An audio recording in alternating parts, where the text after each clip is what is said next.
Welcome to Pallavi TV. మరికొన్ని రోజుల్లో దాదాపు మరో 2-3 వారాల్లో మన రాష్ట్రంలో ఎస్ఐఆర్ జరగబోతా ఉంది. ఎస్ఐఆర్లో ఏమేం వివరాలు తీసుకోబోతా ఉన్నారు, గతంలో జరిగిన ఎస్ఐఆర్కు ఇప్పుడు జరుగుతున్నటువంటి ఎస్ఐఆర్కు డిఫరెన్స్ ఏముంది, అసలు ఎస్ఐఆర్ అంటే ఏంటి, మన దగ్గర ఎట్లా ఎస్ఐఆర్ చేస్తారు, ఎవరు వచ్చి చేస్తారు, ఇట్లాంటి అన్ని వివరాల గురించి మనతో పాటు మాట్లాడడానికి ఈ ఎలక్షన్ రిఫార్మ్స్ మీద గత కొంతకాలంగా పనిచేస్తున్నటువంటి ఎక్స్పర్ట్ మనతో పాటు ఉన్నారు. రామ్నాథ్ సార్, నమస్తే. సరే, ఏంటి సార్ ఇప్పుడు ఎస్ఐఆర్ అనేది చాలా వినిపిస్తూ ఉంది. ఇప్పటికే చాలా రాష్ట్రాల్లో చేస్తూ ఉన్నారు, ప్రాక్టీస్ నడుస్తూ ఉంది. కొన్ని లక్షల ఓట్లు తొలగిస్తూ ఉన్నట్లు మనకు సమాచారం అంతా ఉంది. ఏంటి అసలు ఎస్ఐఆర్ అంటే ఏంటి, ఇది ఎందుకు, దీని అవసరం ఏముంది ఇప్పుడు? మనం ఏంటంటే ఈ మధ్యన అందరూ కూడా మీరు అన్నట్టుగా ఈ ఎస్ఐఆర్ అనేటువంటి పదం వార్తల్లో ప్రముఖంగా నిలుస్తుంది. దాని చుట్టే రాజకీయం కూడా నడుస్తుంది. అంటే సార్ అనేది ఏంటంటే స్పెషల్ ఇంటెన్సివ్ రివిజన్ అని చెప్పేసి మన ఎలక్షన్ కమిషన్ ఆఫ్ ఇండియా తీసుకున్నటువంటి ఒక ప్రాక్టీస్. అంటే ఈ ప్రాక్టీస్ ఈరోజు కొత్తగా ఏం లేదు. మన దేశంలో 1951 నుంచి 2024 వరకు మనకు సాధారణ ఎన్నికలు జరిగాయి. సో ఈ సాధారణ ఎన్నికల్లో ఒకసారి మనం ఈ ప్రాక్టీస్ ఎప్పుడైనా జరిగిందే అని ఒకసారి ఆలోచిస్తే 1951 నుంచి 2004 వరకు దాదాపుగా 8 సార్లు ఈ ఎస్ఐఆర్ ప్రాక్టీస్ జరిగింది. సో లాస్ట్గా 2002-2004 మధ్యలో కూడా మన దేశంలో సార్ ప్రాక్టీస్ జరిగింది. ఈరోజు దాదాపుగా ఒక 22 ఏళ్ల కిందట జరిగినటువంటి ఈ సార్ ప్రాక్టీస్ మళ్ళీ ఇన్ని సంవత్సరాల తర్వాత ఈరోజు మనకు తెర మీదకి రావడం కనపడుతుంది. సో అందువల్ల ప్రజల్లో కానీ చాలామందిలో కూడా వీటిపైన కొన్ని అపోహలు కానండి, లేదా వీటిపైన కొన్ని విమర్శలు, ఆరోపణలు రావడానికి అనేక కారణాలు మనకు కనపడుతున్నాయి. అంటే ముఖ్యంగా ఏంటంటే బీహార్ ఎన్నికల ముందు ఈ సార్ ప్రాక్టీస్ మొదటి ఫేజ్ తీసుకోవడం జరిగింది. మళ్ళీ తర్వాత రెండో ఫేజ్ దాదాపుగా ఒక 12 రాష్ట్రాల్లో కొన్ని యూనియన్ టెరిటరీస్లో వీళ్ళు నిర్వహించడం జరిగింది. రేపు రాబోయేటువంటి ఏప్రిల్ నెలలో దాదాపుగా 22 రాష్ట్రాల్లో తీసుకోబోతున్నాం అని చెప్పి మళ్ళీ నోటిఫికేషన్ ఇవ్వడం జరిగింది. అంటే మన ఆంధ్రప్రదేశ్ కానీ, తెలంగాణ కానీ, ఇంకా మిగిలినటువంటి చాలా రాష్ట్రాలలో ఈ ప్రాక్టీస్ జరగబోతుంది. కాబట్టి గత కొన్ని నెలలుగా మనం వార్తల్లో చూస్తున్నాం, మళ్ళీ కూడా మన రాష్ట్రాలలో జరగబోతుంది. కాబట్టి చర్చ మరోసారి ప్రధానంగా మనకు కనబడుతుంది. అంటే ముఖ్యంగా ఈ సార్ యొక్క మెయిన్ ఆబ్జెక్టివ్ ఏంటంటే ఒకసారి మనం అంటే ప్రతి ప్రాక్టీస్లో పాజిటివ్స్ ఉంటాయి, నెగిటివ్స్ ఉంటాయి. మనం దీని యొక్క ఆబ్జెక్టివ్ ఏందో ముందు చూద్దాం. అంటే ఈ స్పెషల్ ఇంటెన్సివ్ రివిజన్ అనేది ఏంటంటే మనకు ప్రతి ఎన్నికలకు ముందు మనకు ఎలక్షన్ కమిషన్ మనకు ఎలక్టోరల్ రోల్స్ను రిలీజ్ చేస్తుంది. అంటే అందులో ఉన్న వాళ్ళే ఓటేయడానికి అర్హులు. సో ఇలాంటి ఎలక్టోరల్ రోల్స్ పైన ఈ మధ్యన చాలా ఆరోపణలు వస్తున్నాయి. అంటే ఆరోపణలు అంటే అందులో చాలామంది డూప్లికేట్ ఓటర్స్ ఉన్నారని, అలాగే డిసీజ్డ్ ఓటర్స్ ఉన్నారని, అలాగే షిఫ్టెడ్ ఓటర్స్ అని, ఆబ్సెంట్ ఓటర్స్ అని. సో దాన్ని మనం ఒకసారి రివిజన్ చేయాలి, అంటే మళ్ళీ క్రాస్ చెక్ చేయాలి అనేటువంటిది దీని యొక్క మెయిన్ ఆబ్జెక్టివ్. ఈ ఆబ్జెక్టివ్లో ఇంకొక పాయింట్ వాళ్ళు కీలకంగా ఏం చెప్పారంటే ఈరోజు మనకు అర్బనైజేషన్ పెరిగిపోయింది. అంటే గ్రామాల నుంచి పట్టణాలకు చాలామంది వలసలు రావడం జరిగింది. సో ఆ క్రమంగా చూసుకున్నప్పుడు ఏంటంటే చాలామందికి 2 ప్లేస్లలో 3 ప్లేస్లలో కూడా ఓటు నమోదు చేసుకున్నారు. సో అది డూప్లికేట్ ఓటు అయిపోతుంది. అలాగే చనిపోయిన వాళ్ళ ఓట్లను కూడా డిలీట్ చేయడం లేదు ఎక్కడ కూడా. సో కొందరు ఓటును షిఫ్ట్ చేసుకుంటున్నారు తప్ప ఇంకొక ఓటును డిలీట్ చేయడం లేదు. సో ఇలాంటివన్నీ మేము రెక్టిఫై చేయడానికి, రాటిఫై చేయడానికి తీసుకున్నటువంటి ఒక ప్రక్రియనే సార్ అని చెప్పి వాళ్ళు చెప్తున్నారు. ఇది ఈరోజు మేము కొత్తగా తీసుకోలేదు, ఇది దేశంలో గతంలో 8 సార్లు జరిగింది. సో మేము వాటినే ఈసారి స్పీడప్గా కొంత సాంకేతికతను ఉపయోగించుకొని మేము చేస్తున్నామని చెప్పి ఎలక్షన్ కమిషన్ యొక్క వర్షన్. ఓకే. సో మరొక వైపు పొలిటికల్ పార్టీలు ఒకసారి మనం ఆలోచిస్తే ఏంటంటే అంత తొందరగా ఎందుకు చేయాల్సి వస్తుంది, గతంలో కూడా యూపీఏ గవర్నమెంట్లో మేము దీన్ని చేసినాము ఒకసారి. సో మేము ఇంత తొందరగా చేయలేదు, ఇది ఒక కంటిన్యూస్ ప్రాసెస్గా చేశాము, అంత అడావుడిగా ఎందుకు చేయాలి. ఆల్మోస్ట్ మనకు గుజరాత్లో కానీ, వెస్ట్ బెంగాల్లో కానీ ఈ సార్ ప్రాక్టీస్లో పాల్గొనేటువంటి ఎవరైతే బిఎల్ఓ ఆఫీసర్స్ ఉంటారో చాలామంది ఒత్తిడికి తట్టుకోలేక హార్ట్ అటాక్స్ వచ్చి చనిపోయారు అనేటువంటి వార్తలు కూడా మనం అక్కడక్కడ చూసినాం. అంటే అటు గుజరాత్లో కొందరు చనిపోవడం కనపడింది, అలాగే బెంగాల్లో చనిపోవడం జరిగింది.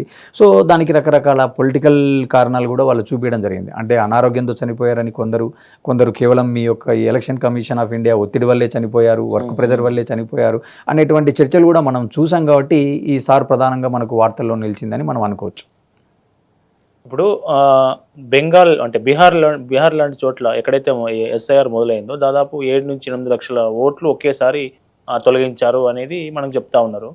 సో ఒక్క రాష్ట్రంలో 7 లక్షల ఓట్లు, లేకుంటే 80 లక్షల ఓట్లు, 70 లక్షల ఓట్లు, ఇవన్నీ ఒకేసారి ఎట్లా తొలగిపోతాయి? అంత నకిలీ ఓట్లు ఉంటుంటే మళ్ళీ వ్యవస్థలు ఏం చేస్తా ఉన్నాయి? ఇన్ని సంవత్సరాలు ఓటింగ్ నడుస్తూ ఉంది, ఎన్నికైతా ఉన్నారు, గెలుపు ఒక్కోటితోనే గెలిచే వాళ్ళు చాలా మంది ఉంటారు. అవును. అట్లాంటి పరిస్థితుల్లో 70 లక్షలు 60 లక్షలు 50 లక్షల ఓటు ఎట్లా డిలీట్ అవుతా ఉన్నాయి? అదే అక్కడ బిగ్గెస్ట్ ఛాలెంజ్ ఏంటంటే మనకున్నటువంటి ఎలక్టోరల్ రోల్ని మనం ఎప్పుడు కూడా దాన్ని మాడిఫై చేయడం కానీ దాన్ని స్ట్రీమ్ లైన్ చేయడం కానీ దాన్ని ఒక క్రమబద్ధీకరించడంలో వ్యవస్థలు ఫెయిల్ అయినాయే చెప్పాలా మీరు అన్నట్టుగా. అంటే ఇప్పుడు 10 ఓట్లు 20 ఓట్లతో ఓడిపోయే వాళ్ళు ఉన్నారు, చాలా తక్కువ మెజార్టీతో ఓడిపోయే వాళ్ళు ఉన్నారు. కాబట్టి మనకు ఎలక్టోరల్ రోల్ చాలా కీలకం. మనము రాహుల్ గాంధీ గారు కూడా చాలా ఆరోపణలు చేయడం చూసినాం. అంటే బెంగళూరు నగరంలో ఒకే నియోజకవర్గంలో దాదాపుగా కొన్ని వేల ఓట్లు నకిలీ ఓట్లు ఉన్నాయి, ఒకే ఇంటి మీద ఎన్నో ఓట్లు ఉన్నాయి. సో ఇట్లా చాలా మంది చెప్పడం జరిగింది. అంటే దీని అర్థం ఏంది అంటే చాలా మంది నకిలీ ఓట్లను డూప్లికేట్ ఓట్లను రిజిస్టర్ చేసుకుంటున్నారు. అంటే ఎక్కడో ఈ ప్రాసెస్లో లోపాలు ఉన్నాయి. సో వాటిని రెక్టిఫై చేయాలి కాబట్టి మేము రెక్టిఫై చేయడానికి తీసుకున్నాం అంటున్నారు. ఈరోజు మీరు ఇంకా కాస్త ముందుకెళ్తే మనకు రేపు తమిళనాడులో ఎలక్షన్స్ ఉన్నాయి. తమిళనాడులో దాదాపుగా 97 లక్షల ఓట్లను డిలీట్ చేశారు అని చెప్పి ఈరోజు అక్కడ ఉన్నటువంటి నాయకులు అక్కడ ఉన్నటువంటి సార్ ప్రాక్టీస్ వాళ్ళు ప్రకటించడం కనపడింది. ఇంకా మోర్ ఓవర్ వెస్ట్ బెంగాల్లో దాదాపుగా 57 లక్షల ఓట్లు డిలీట్ చేయడం కనపడింది. అలాగే గుజరాత్లో 67 లక్షల ఓట్లు. అంటే ఇలా మనకు మొత్తం దేశంలో 97 కోట్ల మంది ఓటర్లు ఉన్నారు. సో 97,000 కోట్ల మంది ఓటర్లలో దాదాపు ఇప్పటి వరకు జరిగినటువంటి సార్ ప్రాక్టీస్లో దాదాపుగా 3.5 కోట్ల మంది ఓట్లను డిలీట్ చేసినట్టుగా తెలుస్తుంది. అంటే ఇప్పటికి జరిగినటువంటి 13 రాష్ట్రాలలో జరిగిన సార్ ప్రాక్టీస్ వల్ల. అంటే ఇప్పుడు రాబోయేటువంటి 22 రాష్ట్రాల్లో జరిగే సార్ ప్రాక్టీసెస్తో ఇంకా కొన్ని కోట్ల మంది ఓటర్స్ ఎలిమినేట్ అయ్యేటువంటి అవకాశం ఉంది. సో కాబట్టి ఇక్కడ ఏంటంటే ప్రజల్లో కానీ ఇతర రాజకీయ పార్టీలలో కొన్ని అపోహలు ఉన్నాయి. అంటే అపోహలనండి భయాలనండి వాళ్ళకు కొన్ని ప్రశ్నలు ఉన్నాయి. అంటే ఇంత మాస్ డిలీషన్ జరుగుతుంది, ఇన్ని లక్షల కోట్ల మంది ఓట్లు మనం డిలీట్ చేయడము న్యాయమా? సో ఇన్ని ఓట్ల మంది డిలీట్ చేసే కనుక వాళ్ళు ఓటకును కోల్పోతారు కదా. సో అంటే మీ యొక్క ప్రాక్టీస్ ట్రాన్స్పరెంట్గా ఉందా లేదా, మీ ప్రాక్టీస్ పైన మాకు అనుమానాలు ఉన్నాయి, అంత అడావుడిగా చేయాల్సినటువంటి అవసరం ఏముందని చెప్పి పొలిటికల్ పార్టీలు చాలామంది మాట్లాడుతున్నారు. దానికి ఎవరు ఆన్సర్ చేయాలా? ఖచ్చితంగా election commission of India answer చేయాలా. అంటే వాళ్ళ ఆన్సర్ ఏ విధంగా చేయాలా? మా ప్రాక్టీస్ ఇది, మా ప్రాక్టీస్ రూల్స్ అండ్ రెగ్యులేషన్స్ ఇవి, మా గైడ్లైన్స్ ఇవి, మేము అన్నీ ఫాలో అవుతున్నాము, మీరు కావాలంటే చెక్ చేసుకోండి. అక్కడ నీకు వాళ్ళు ఇచ్చిన మాన్యువల్లో కూడా ఎట్లుంటుందంటే మనకు ఫస్ట్ బిఎల్ఓలు వస్తారు మన ఇంటికి. బిఎల్ఓ వచ్చి క్రాస్ చెక్ చేస్తాడు. అంటే గతంలో ఉన్నటువంటి ఎలక్టోరల్ రోల్లో ఏ పేరు పాత తీసుకొని వస్తాడు. పాత తీసుకొని వచ్చి అందులో మీ పేరు మీ ఉంటే ఆ డీటెయిల్స్ మనకు ఒక ఈఎఫ్ ఫామ్ అంటారు, అంటే ఎన్యూమరేషన్ ఫామ్ ఇస్తారు. ఆ ఫామ్ తీసుకొని ఆ ఫామ్లో ఉన్నటువంటి డీటెయిల్స్ గతంలో ఉన్న డీటెయిల్స్ మ్యాప్ చేసి మీతో ఒక అఫిడవిట్ లాగా సైన్ చేయించుకొని తీసుకొని వెళ్తారు వాళ్ళు. అది బిఎల్ఓ. అదే ఒకవేళ ఎవరైనా 18 సంవత్సరాలు నిన్నటువంటి కొత్త ఓటర్ ఎవరైనా ఉంటారు కదా, సో వాళ్లకు ఫామ్ 6 ద్వారా కొత్త ఓటును కూడా నమోదు చేస్తారు. సో ఇది జరిగేటువంటి ఒక ప్రాక్టీస్, ఒక ఎక్సర్సైజ్, అది బిఎల్ఓ చేస్తాడు. సో బిఎల్ఓ నుంచి తర్వాత ఏమవుతుందంటే ఆ బిఎల్ఓతో పాటు బిఎల్ఏ కూడా ఉంటాడు. అంటే బూత్ లెవెల్ ఏజెంట్ అంటారు. అంటే వాళ్ళను పొలిటికల్ పార్టీస్ అపాయింట్ చేస్తారు. బిఎల్ఓలను ప్రభుత్వాలు ఏర్పాటు చేస్తాయి, ఎలక్షన్ కమిషన్ ఆఫ్ ఇండియా ఏర్పాటు చేస్తుంది, ఆ స్టేట్ ఎలక్షన్ కమిషన్ ఏర్పాటు చేస్తుంది. బిఎల్ఏలను పొలిటికల్ పార్టీస్ అపాయింట్ చేస్తారు. సో వీళ్ళ సమక్షంలో జరుగుతుంది. అంటే మీకేమైనా అభ్యంతరాలు ఉంటే నెక్స్ట్ మీరు ఈఆర్ఓను కన్సల్ట్ అవ్వచ్చు. అంటే ఎలక్టోరల్ రిజిస్ట్రేషన్ ఆఫీసర్ అంటారు.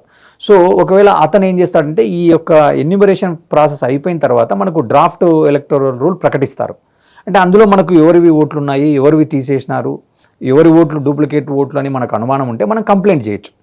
సో తర్వాత దాని మీద మనకు ఇంకా కంప్లైంట్ ఉంటే డిస్ట్రిక్ట్ ఆఫీసర్కి కంప్లైంట్ చేయొచ్చు. తర్వాత డిస్టిక్లో ప్రకటించినటువంటి రూల్స్ పైన మనకు కంప్లైంట్ ఉంటే స్టేట్ ఎలక్షన్ కమిషన్కి కంప్లైంట్ చేయొచ్చు. సో ఇదంతా మేము ఒక ప్రాక్టీస్గా చేస్తున్నాము. మీరు ఏదో వేగ్గా వచ్చి ఒక రాజకీయ ఆరోపణలు చేస్తే కరెక్ట్ కాదని చెప్పేది ఎలక్షన్ కమిషన్ వాదన. ఇప్పుడు ఇందులో ఒక ప్రధానంగా చర్చలో అంటే ఏంటి, ఎస్ఐఆర్ ఎట్లా చేస్తారు అన్న దాని మీద ఇప్పుడు మీరు చెప్పారు ఇట్లా ప్రాసెస్ ఉంటుంది అని చెప్పి. సో ఏ వివరాలు అడుగుతారు? గతంలో ఓటర్ ఐడికి ఆధార్ను లింక్ చేయాలనే ఆలోచన అంటారు, వాదన కూడా జరిగింది, సుప్రీంకోర్టు దాకా పోయింది. సుప్రీంకోర్టు అది ఖచ్చితంగా మ్యాండేటరీ కాదు, ఐచ్ఛికమే అని చెప్పింది కదా. సో ఇప్పుడు ఈ ఎస్ఐఆర్ ప్రాసెస్ ఎట్లాగో నడుస్తుంది కదా. ఇప్పుడు ఎంతమంది వీలైతే అంతమంది మ్యాపింగ్ చేస్తే, ఆధార్ను ఓటర్ ఐడిని లింక్ చేస్తే నిజమైన ఓటర్లే ఓటర్గా ఉండి వాళ్ళు వాళ్ళ ప్రజాప్రతినిధులు ఎన్నుకోవడానికి అవకాశం ఉంటుంది కదా. ఖచ్చితంగా ఈ చర్చ కూడా చాలా మందిలో జరుగుతుంది. అంటే ఈరోజు మనం ఏదైనా బ్యాంకుకి వెళ్తే మన ఫింగర్ ప్రింట్స్ తీసుకుంటున్నారు, ఏదైనా రిజిస్ట్రేషన్ ఆఫీస్కి వెళ్తే మన ఫింగర్ ప్రింట్స్ తీసుకుంటున్నారు. సో అలాంటప్పుడు ఆధార్ను కూడా మ్యాప్ చేస్తే ఓటర్ ఐడికి సరిపోతుంది కదా.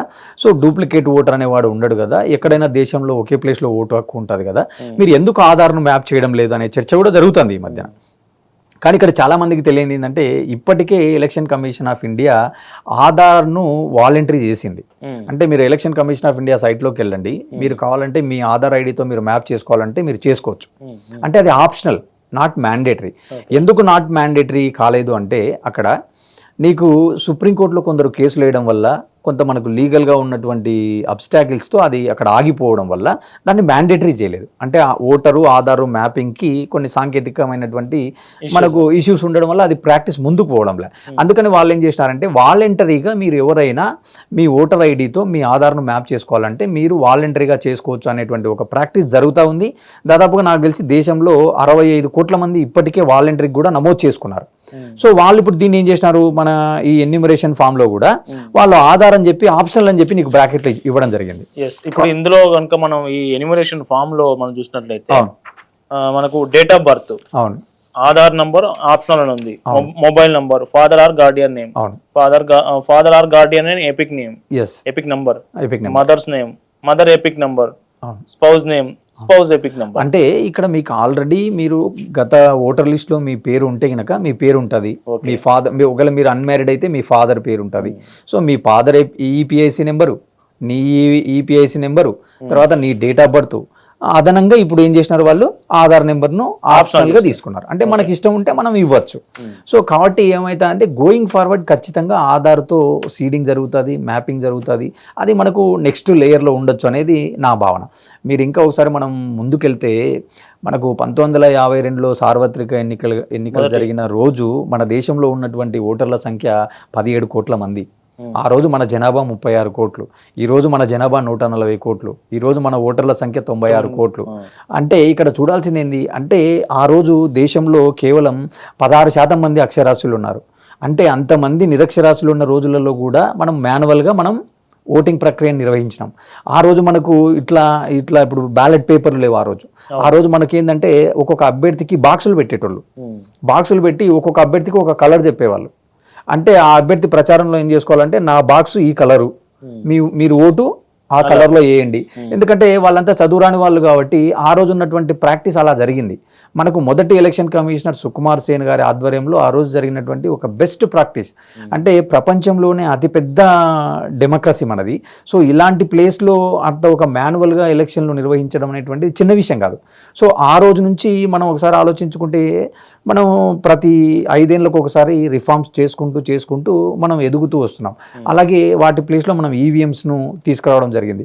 ఒకవేళ ఈవీఎంస్ వచ్చిన తర్వాత కూడా మనకు చాలా ఆరోపణలు వచ్చినాయి. అంటే నువ్వు వేసేటువంటి ఓటు ఎవరికి పడుతుందో మాకు తెలియడం లేదు కదా అనేటువంటి చర్చలు కూడా వచ్చినాం. తర్వాత వాళ్ళు మళ్ళీ వీవీప్యాట్ ఇంట్రడ్యూస్ చేసినారు. అంటే ఈ రిఫార్మ్స్ అనేవి ఏంటంటే it is a continuous process అంటాను. అంటే వాళ్ళ అధికారంలో ఉన్నప్పుడు ఒక రకంగా మాట్లాడడం, వీళ్ళ అధికారంలో ఉన్నప్పుడు ఒక రకంగా మాట్లాడడం కాకుండా ఒక రిఫార్మ్ అది మంచిదైతే ఖచ్చితంగా ట్రాన్స్పరెంట్గా జరగాలి. అది అందరికీ పబ్లిక్ డొమైన్లో చర్చ జరగాలి. ఇప్పుడు ఒక చివరి క్వశ్చన్ అంటే మనకు తెలంగాణలో ముఖ్యంగా హైదరాబాద్ విషయం చూస్తే మనకు ఎలక్షన్ కమిషన్ ఇండిపెండెంట్ బాడీ. అవును సరే, హైదరాబాద్లో ఓల్డ్ సిటీ లాంటి ప్రాంతంలో ఇప్పటికీ వాళ్ళని బిల్లులు వసూలు చేసే పరిస్థితి ఉండదు, ఆ ఏరియాకు పోయే పరిస్థితి ఉండదు. వాళ్ళకు నల్లా కనెక్షన్స్, నల్లా బిల్లు వసూలు చేయలేరు, ట్యాప్ అట్లా ఎలక్ట్రిసిటీ బిల్లు వసూలు చేసే పరిస్థితి ఉండదు. ఎందుకంటే ఎవరు రానియరు, వాళ్ళ మీద దాడులు జరుగుతుంటాయి, వాళ్ళని భయపెడతా ఉంటారు. సో ఇప్పుడు ఎస్ఐఆర్ ప్రాసెస్ ఏదైతే ఉందో, ఎట్లాగో ఎలక్షన్ కమిషన్ ఇండిపెండెంట్ బాడీ, ఇప్పుడు బిఎల్ఓలు వాళ్ళ దగ్గర పోయి ఈ ఎస్ఐఆర్ చేసే పరిస్థితి ఉంటుందా? అసలు ఎస్ఐఆర్ ప్రక్రియ వల్ల మన హైదరాబాద్లో ముఖ్యంగా ఓల్డ్ సిటీ లాంటి ప్రాంతాల్లో దీనివల్ల ఏమైనా మార్పులు జరిగే అవకాశం ఉందా? అదే నేను ఇందాక చెప్పినట్టుగా ఏంటంటే బిఎల్ఓతో పాటు బిఎల్ఏ కూడా ఉంటాడు. అంటే బూత్ లెవెల్ ఏజెంట్ ఉంటాడు. అంటే booth level agent will be appointed by political party. అంటే అక్కడ ఏ పొలిటికల్ పార్టీలు ఉంటాయో ప్రామినెన్స్గా, అంటే అక్కడ మనకి ఎంఐఎం పార్టీ ఉంటుంది, తర్వాత బీజేపీ, కాంగ్రెస్, బీఆర్ఎస్ ఈ పార్టీలు కూడా ఉంటాయి. అంటే వాళ్ళకు అధికారం రాకపోవచ్చు కానీ అక్కడ వాళ్ళకు కూడా ఎంతో కొంత కార్యకర్తలు, క్రియాశీలక కార్యకర్తలు ఉంటారు కదా, వాళ్ళు ఇలాంటి యొక్క ప్రాక్టీస్ను వాళ్ళు ఒక అడ్వాంటేజ్గా తీసుకోవాలి ఈరోజు. అంటే మనం కేవలం ఏదంటే ఆరోపణలు చేయడం కాదు. ఇప్పుడు పాత బస్తీ బస్తీలో కేవలం కొందరిదే డామినేట్ ఉంది, కొందరే చెలాయిస్తున్నారు అనేటువంటి ఆరోపణలు మనం కొన్ని ఏళ్ళుగా చూస్తున్నాం. అక్కడ మనకు కూడా లెగసీ కూడా చూస్తే వరుసగా వాళ్ళే గెలుస్తున్నారు కాబట్టి మనకు కనపడుతుంది. మోర్ ఓవర్ ఏంటంటే అర్బన్లో పోల్చుకుంటే రూరల్లో అర్బన్లో పోల్చుకుంటే అర్బన్లో ఓటింగ్ శాతం 40-50% కూడా ఉండదు. మనకు ఈరోజు హైదరాబాద్ పార్లమెంట్ నియోజకవర్గంలో నాకు తెలిసి ఏ రోజు యావరేజ్గా 50% కూడా దాటి ఉండదు. ఎప్పుడు 35, 40, 43 ఇట్లాంటి పర్సెంటేజెస్ చూస్తుంటాం. అదే మన గ్రామాలలో అయితే 85%, 90% కూడా ఛాన్స్ ఉంటుంది. గ్రామాలలో నీకు దొంగ ఓట్లకు కూడా ఛాన్స్ ఉండదు. ఎందుకంటే ఆ వీధునికి ఈ వీధుడు, ఆ పక్క సందోడు, వీడికి వాడికి అందరికి పరిచయాలు ఉంటాయి. కానీ టౌన్లో ఏమైపోయిందంటే అర్బనైజేషన్ అవ్వడం వల్ల ఎవరిదో కరెంటు బిల్లు తీసుకొని, ఎవరిదో ఇంటి నెంబర్ తీసుకొని కూడా మనం ఓటును ఎన్రోల్ చేసుకునే అవకాశాలు ఉంటాయి. కాబట్టి సో ఇలాంటి ప్రాక్టీసెస్ మన ఇంటి ముందుకు, మన కాలనీలకు వచ్చినప్పుడు అక్కడ ఉన్నటువంటి బిఎల్ఏలు ఎవరైతే ఉంటారో వాళ్ళు చాలా అలర్ట్గా ఉండాలి. సో అలర్ట్గా ఉండి దీన్ని వినియోగించుకొని అక్కడ ఉన్నటువంటి ఎవరైతే డూప్లికేట్ ఓటర్స్, ఎవరైతే అర్హత లేని వాళ్ళు ఉంటారో, ఎవరైతే మైగ్రెంట్ ఓటర్స్ ఉంటారో, సో అలాంటి వాళ్ళనల్లా సరైన పత్రాలు లేకుంటే ఖచ్చితంగా ఎలిమినేట్ చేయొచ్చు. ఎలిమినేట్ చేయడంలో తప్పేముంది? సో ఇప్పుడు ఇంకొకటి చివరిగా ఏం క్వశ్చన్ అంటే, ఇప్పుడు ఇది ఎన్యూమరేషన్ ఫామ్, ఈ మదర్ ఎపిక్ నెంబర్ అడిగిండు, ఫాదర్ ఎపిక్ నెంబర్ అడిగిండు. అవును. ఇప్పుడు బాలాపూర్ లాంటి ప్రాంతంలో రోహింగ్యాలు ఉన్నారనేది ఒక చర్చ, పెద్ద చర్చ. దాదాపు 20,000 మంది రోహింగ్యాలు అక్కడ ఉన్నారు. వాళ్ళకు ఆధార్ కార్డులు వచ్చినాయి, వాళ్ళకు ఓటర్ ఐడి కార్డులు వచ్చినాయి, వాళ్ళకు రేషన్ కార్డులు వచ్చినాయి అనేది చర్చ. ఇప్పుడు నిజంగా అట్లా చర్చ జరిగి ఉంటే, ఇప్పుడు నా వయసు ఉన్నటువంటి ఒక రోహింగ్యా ఉన్నాడు, అతని డాడీకి వచ్చింది ఎపిక్ కార్డ్ నెంబర్, వాళ్ళ మదర్కి వచ్చింది ఓటర్ ఐడి కార్డ్ నెంబర్. ఇప్పుడు ఈ నంబర్లు, ఈయన నంబరు ఇందులో ఎంటర్ చేస్తే ఇంకా ఎస్ఐఆర్లో అతను కూడా ఓటకు వచ్చేస్తే అతడు భారతీయుడు అయిపోతాడా? అదే దానికి వాళ్ళు ఏమడుగుతున్నారు, ఇప్పుడు కొన్ని డాక్యుమెంట్స్ అడుగుతున్నారు. అంటే ఇప్పుడు 1996 కంటే ముందు పుట్టిన వాళ్ళకు కొన్ని డాక్యుమెంట్స్, 96 తర్వాత పుట్టిన వాళ్ళకు కొన్ని డాక్యుమెంట్స్ అని చెప్పి వాళ్ళు కొన్ని గైడ్ లైన్స్ ఏవో తీసుకున్నారు, సబ్జెక్ట్ టు కరెక్షన్. సో అలాంటి కొన్ని ఫామ్స్ కూడా చూపించాలి. అంటే మనం ఎవరైతే అంటే ఇప్పుడు ఎస్ఐఆర్ ప్రాక్టీస్ లో అడుగుతున్నారా? అడుగుతారు కదా, అది కూడా అడుగుతారు. అంటే నువ్వు ఆల్రెడీ ఎగ్జిస్టెడ్ ఓటర్ అయ్యి నువ్వు 2011లో ఉన్నటువంటి ఏదైతే గత సెన్సెక్స్ లో ఉన్నప్పుడుది కానీ, లేదా 2024 ఎన్నికలప్పుడు ఉన్న రోల్ ఏదైతే ఉందో ఆ రోల్ ను తీసుకొని వచ్చి అడుగుతారు. అలాగే డాక్యుమెంట్ ప్రూఫ్స్ కూడా అడుగుతారు. అంటే కేవలం అక్కడ ఏదో ఎపిక్ నెంబర్ ఉంది అంటే సరిపోదు, ఎపిక్ నెంబర్ తో పాటు కూడా నువ్వు ఎవిడెన్స్ చూపించాలి. అంటే నువ్వు ఇందాక అడిగిన ప్రశ్న బాగుంది. అంటే మదరు పేరు అడిగారు లేదా ఫాదర్ పేరు అని అడిగారు, అంటే మన ఫ్యామిలీ ట్రీ కూడా అడుగుతారు. సో ఫ్యామిలీ ట్రీ అడిగినప్పుడు నువ్వు ఏదో ఒక ఎవిడెన్స్ చూపించాలి కదా. ఇప్పుడు నువ్వు అదే అడుగుతా, ఇప్పుడు ఫ్యామిలీ ట్రీ అడిగితే తప్ప వీళ్ళు అంటే అక్కడ ఏముంటదంటే, ఇప్పుడు మనలాంటి వాళ్ళం ఉంటాం. ఫర్ ఎగ్జాంపుల్ 80s లో చదువుకున్న వాళ్ళకి ఆ రోజు మనకు బర్త్ సర్టిఫికేట్ ఉండదు. సో వాళ్ళకి ఏమైపోతుంది, మన 10th క్లాస్ సర్టిఫికేట్ లేదా ఒక డిగ్రీ సర్టిఫికేట్ ఏదో ఒకటి మనకి ఎవిడెన్స్ ఉంటుంది. అందులో ఖచ్చితంగా మన మదర్ పేరో, నాన్న పేరో, అమ్మ పేరో, గార్డియన్ పేరో ఉంటుంది కదా. సో అంటే అది ఒక ఎవిడెన్స్ ఉంటుంది. ఇప్పుడు ఫర్ ఎగ్జాంపుల్ మీరు అనుకున్నట్టే ఎవరైనా కానీ అక్కడ నుంచి ట్రాన్స్ఫర్ అయ్యి వచ్చిన వాడికి ఈ ఎపిక్ నెంబర్ ఉండిండొచ్చు, మీరన్న ఆధార్ కార్డు ఉండిండొచ్చు, మీరన్న ఓటర్ కార్డు ఉండిండొచ్చు. కానీ ఇది ఎక్కడి నుంచి వస్తుంది?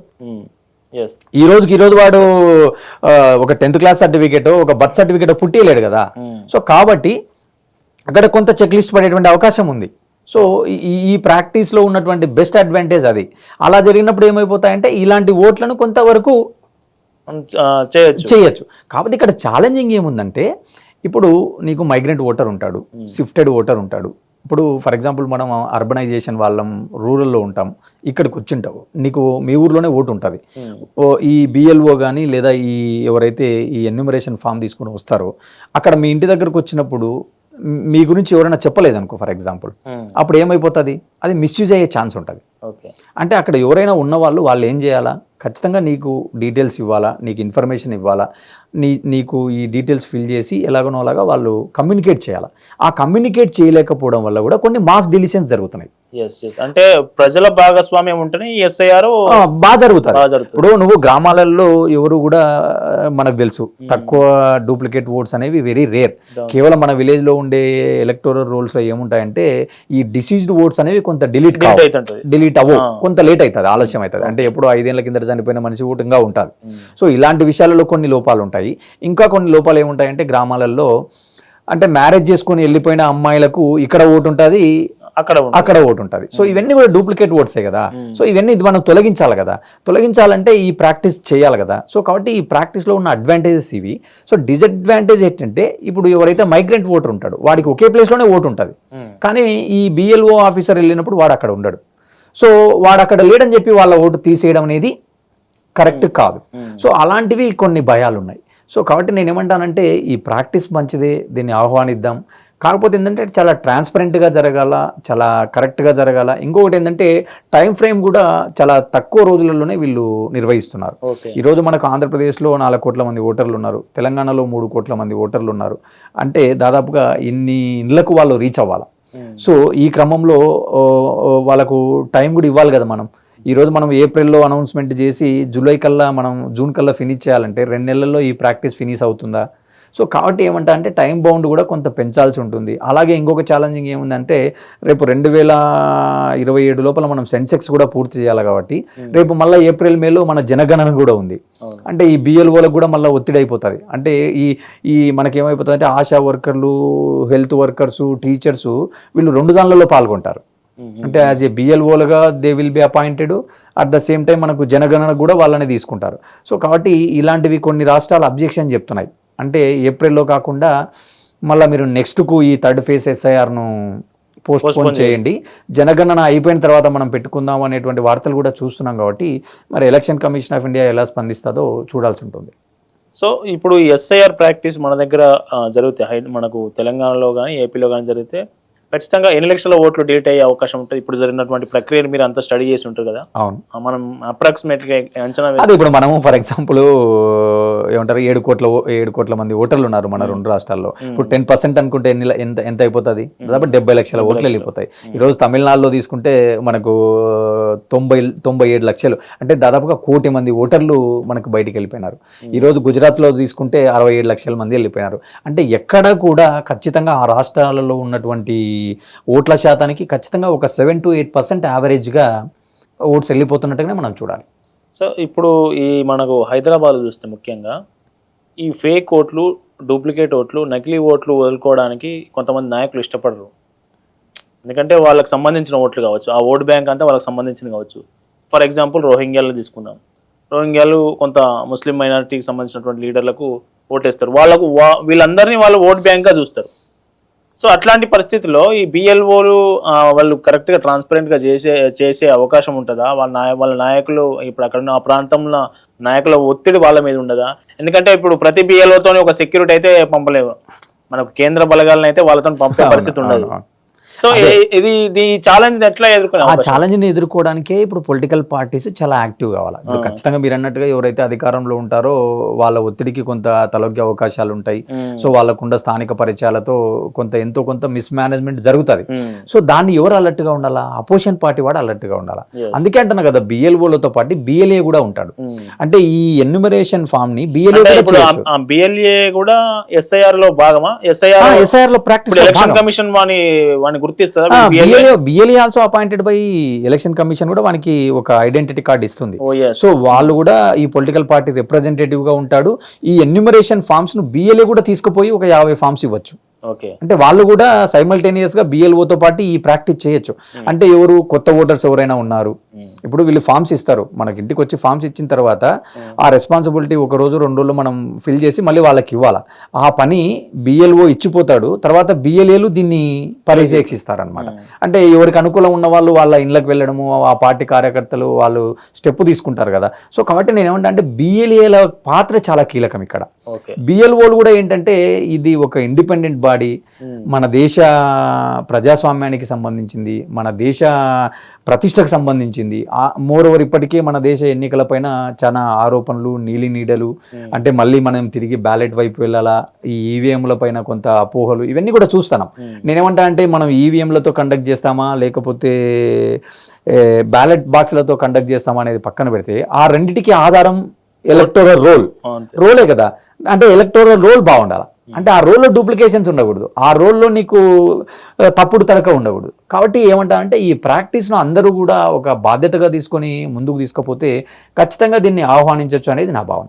సో ఇది మనకు ఎస్ఐఆర్కి సంబంధించి అసలు ప్రాసెస్ ఎట్లా ఉండబోతుంది. ఇందులో మనకు ముఖ్యంగా మాట్లాడుకోవాల్సిన అంశం ఏంటంటే బిఎల్ఏలు పొలిటికల్ పార్టీస్ అలర్ట్గా ఉంటే డూప్లికేట్ ఓట్లన్నీ తీసేయచ్చు. అది ఏ పార్టీకి, ఒక పార్టీకి సంబంధించిన వాళ్ళ ఓట్ల కోసం ఫేవర్ చేసుకుంటే ఇక్కడ జాతికే నష్టం జరుగుతుంది, మన దేశానికే నష్టం జరుగుతుంది. కాబట్టి మా పొలిటికల్ పార్టీస్ నేతలను మంచి బిఎల్ఏలను అపాయింట్ చేస్తే ఎస్ఐఆర్ ప్రాసెస్ పూర్తవుతుంది, మంచిగా పూర్తవుతుంది. దానివల్ల దేశానికి మంచి జరుగుతుంది, మా ప్రాంతానికి మంచి జరుగుతుంది. నిజమైన నాయకుడు మాత్రమే ఎన్నికై ప్రజాస్వామ్యంలో సేవలు అందించే అవకాశం ఉంటుంది. చూస్తూనే ఉండండి పల్లవి టీవీ.